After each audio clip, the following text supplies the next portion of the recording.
সভাস্থলে যারা এসে পৌঁছেছে প্রায় 20,000-এর উপর লোক রয়েছে, হেলিপ্যাড মেলালে তো প্রায় 30,000 হবে, এবং মাঠে জায়গা নেই, মাঠ ছোট পড়েছে। যত দিন গেছে মানুষের জনসমর্থন তৃণমূলের প্রতি তত বেড়েছে। বাংলা বৈষম্যের উগ্র রাজনীতি করার জায়গা নয়। किराएदार है, जाकी मकान थोड़ी है, सभी का खून है इस मिट्टी में शामिल।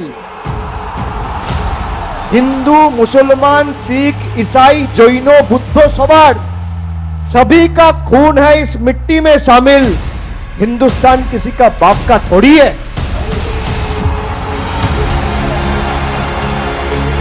मोदी जी 2014 সালে এসে আসানসোলের মানুষের কাছে সভা করে বলেছিল अच्छे दिन আসবে, मुझे बाबुल चाहिए।